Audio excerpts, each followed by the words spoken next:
Ешкімге айтуға болмайтын жеті құпия қандай? Құпия деген не? Елге нені айтуға болады?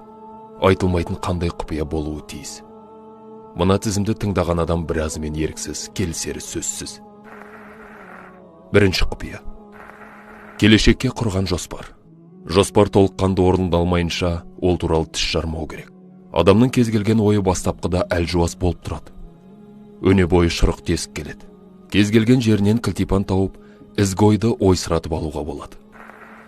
Екінші құпия. Қайырымды істер туралы ешкімге айтпау. Қайырымды іс жер бетінде сирек кездесетін құбылыс. Сондықтан оны көздің қарашығындай сақтау керек. Өзіңізді жақсылық жасағаныңыз үшін асыра мақтамаңыз. Мақтау адамды тәкаппарлыққа тез ұрындырады. Үшінші құпия. Тақуалығыңыз туралы көпшілікте айтпау. Тамақ, ұйқы, күлкі, төсек қатынасына қатысты шектеулеріңізді ешкімнің білмегені жөн. Тәннің шектеуі көңілдің тақуалығымен үйлесе ғана пайдалы. Төртінші құпия. Жасаған ерлік, батырлық туралы үндемеу. Әр адам күнделікті сан алуан оқиғаларды бастан кешіреді. Біреу білектің күшімен жеңіп жатса, біреудің ақылы асады. Күшпен жеңген адамның ерлігі тез бағаланады. Ішкі арпалысты ешкім байқай бермейді. Сондықтан ол үшін ешкім марапат бермейді. Бесінші құпия. Рухани жетілу туралы айтпау. Рухани байлық тек сіздікі. Оны ешкімге айтып абырой жинай алмайсыз.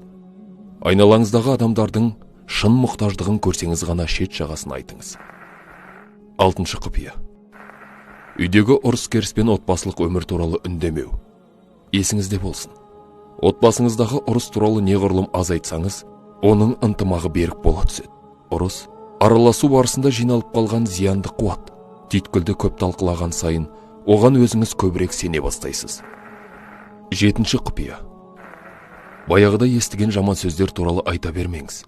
Көшеде жүріп аяқ киімді былғап алуға болады. Ал кейде сананында былғап алатындар болады. Жолда келе жатып естіген бар қаңсық сөзді үйге келіп айтқан адамның табалдырықтан аттап, былғаныш аяқ киіммен төрге озған адамнан айырмасы жоқ.